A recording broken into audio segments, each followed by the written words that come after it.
आज हम समझेंगे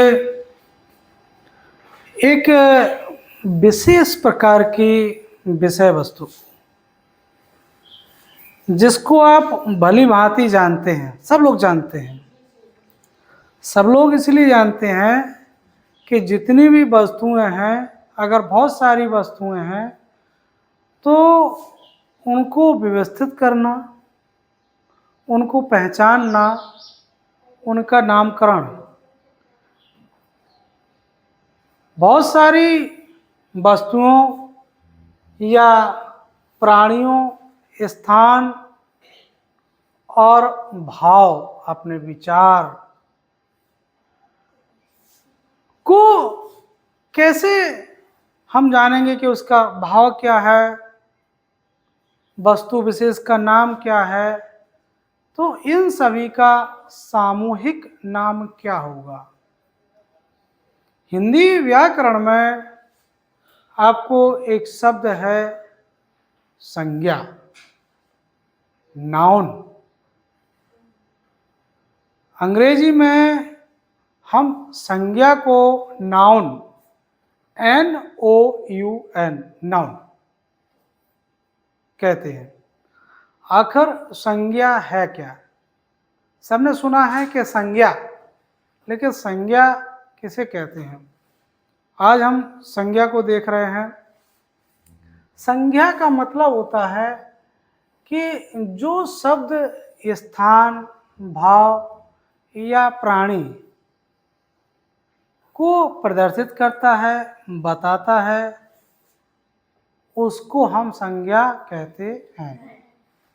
आप देख रहे हैं कि वस्तु, प्राणी, जगह या मन के भाव को दर्शाते हैं। स्थान, कोई भी स्थान हो गया, स्कूल, गांव का नाम, कस्बा, शहर का नाम, सिटी का नाम, पर्यटक स्थल का नाम, है ना, ये स्थान है।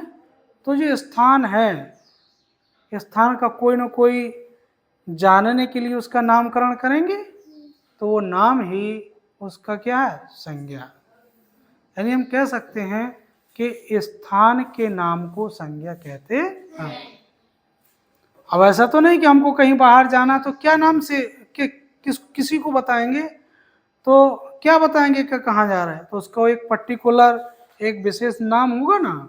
तो उस विशेष स्थान का जो भी नाम होगा, जिससे वो जाना जाए, सब लोग उसको जाने कि ये फला जगह है, ये वह वस्तु है, बस वही जो नामकरण कर दिया, उसी नाम को हम संज्ञा कहते हैं।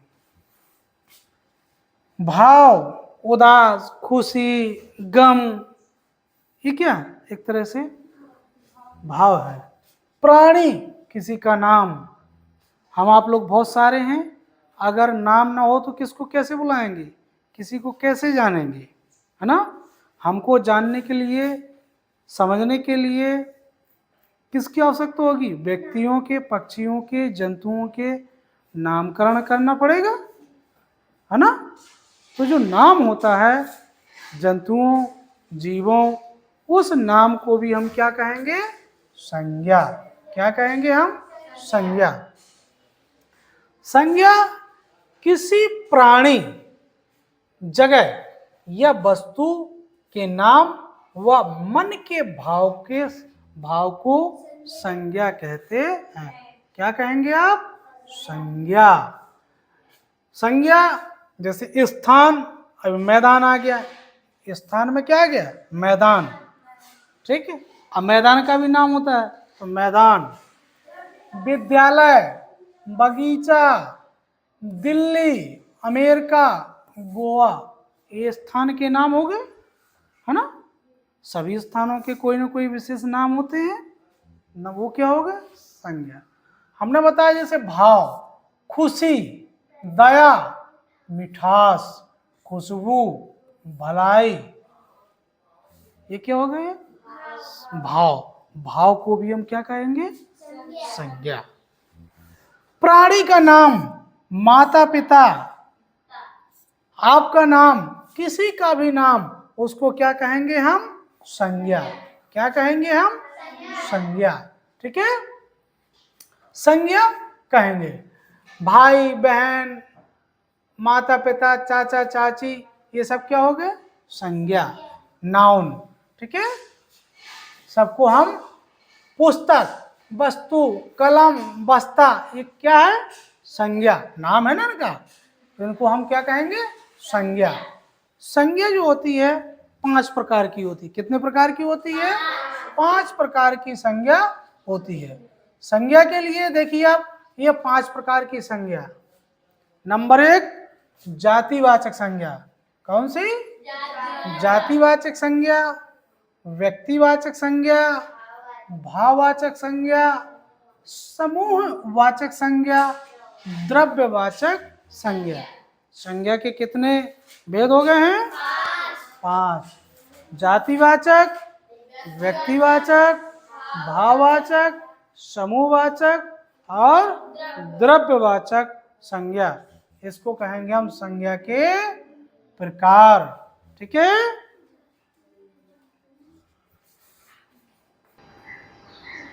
संज्ञा 5 प्रकार की होती है।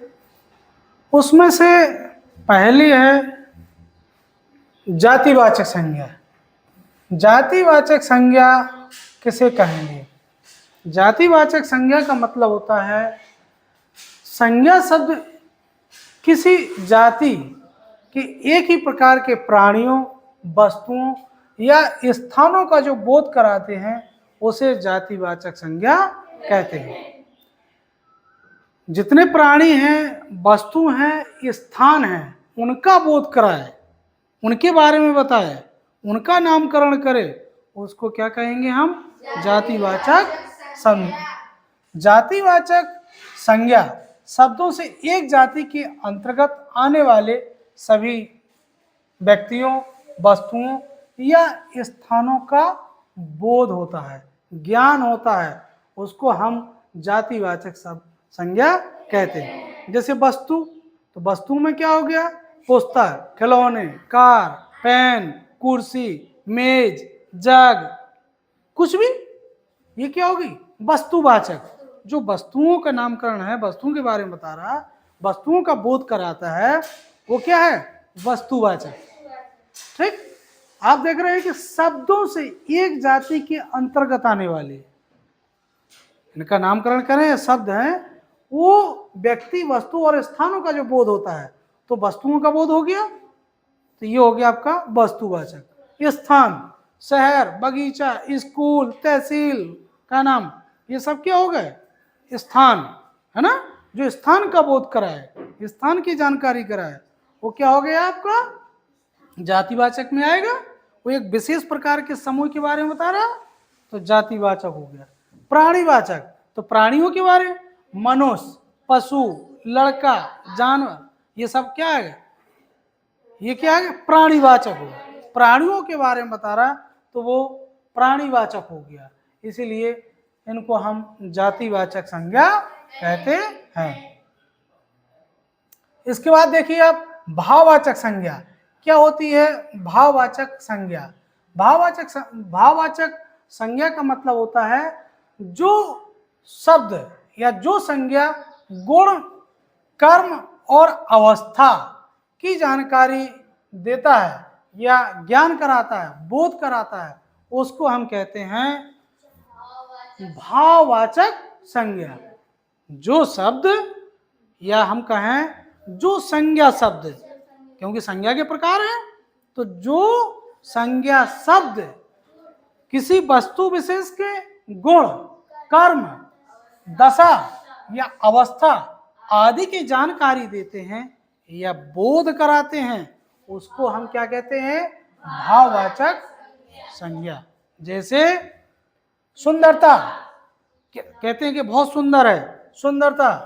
लंबाई, भूख, प्यास, थकावट, लालिमा आदि सब क्या है?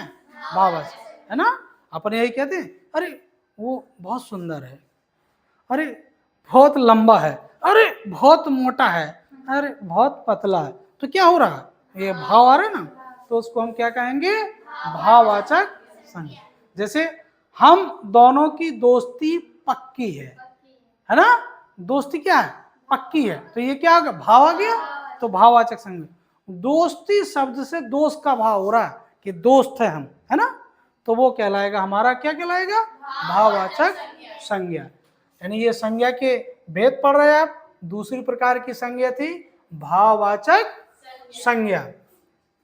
इसके बाद है व्यक्तिवाचक संज्ञा। कौन सा, व्यक्तिवाचक संज्ञा। अब व्यक्तिवाचक संज्ञा का मतलब हो जिन संज्ञा शब्दों से, कुछ संज्ञा शब्द ऐसे होते हैं जो किसी विशेष व्यक्ति, स्थान या वस्तु का बोध कराते हैं, उनको हम व्यक्तिवाचक संज्ञा, यानी व्यक्ति का मतलब व्यक्तिगत, है ना। जो व्यक्ति, स्थान या वस्तु का बोध कराते हैं उनको हम व्यक्तिवाचक संज्ञा कहते हैं। व्यक्तिवाचक संज्ञा सभी व्यक्ति, वस्तु, स्थान की पूर्ण जाति में खास का नाम बताती है। ठीक है, जैसे विशेष व्यक्ति में महात्मा गांधी, है ना, विशेष व्यक्ति। भगत सिंह, रमेश, पवन, विकास, मुकेश, रीना, टीना, ये सब क्या हो गए, विशेष व्यक्ति, विशेष हो गए ना। तो ये कहलाएगा विशेष व्यक्ति यानी व्यक्तिवाचक संज्ञा। जैसे विशेष वस्तु रामायण, महाभारत, है ना। विशेष स्थान दिल्ली, अमेरिका, चीन, फ्रांस, आगरा आदि, अन्य आदि। ये क्या हो गए, स्थान विशेष है ना। तो ये कहलाएंगे व्यक्तिवाचक संज्ञा। अगला आप देखेंगे व्यक्तिवाचक संज्ञा, समूहवाचक संज्ञा। क्या देख रहे हैं आप, समूहवाचक संज्ञा। जिस संज्ञा या जिन संज्ञा शब्दों से किसी विशेष व्यक्ति या वस्तु के समूह का बोध होता है। समूह शब्द कहा ना, समूहवाचक संज्ञा। ऐसी संज्ञा जो समूह को प्रदर्शित करती है उसको हम क्या कहते हैं, समूहवाचक। ठीक है, जो समूह को बारे में बताती है, समूह का बोध कराती है, उसको हम कहेंगे समूहवाचक संज्ञा।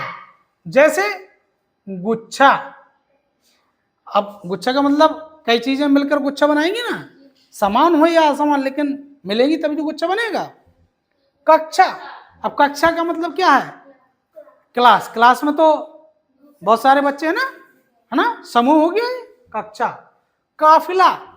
काफिला का मतलब गाड़ी। नेता देखे आपने, नेताजी जाते हैं, बहुत सारी गाड़ियां जाती हैं, व्यक्ति जाते हैं, तो काफिला जाता है ना।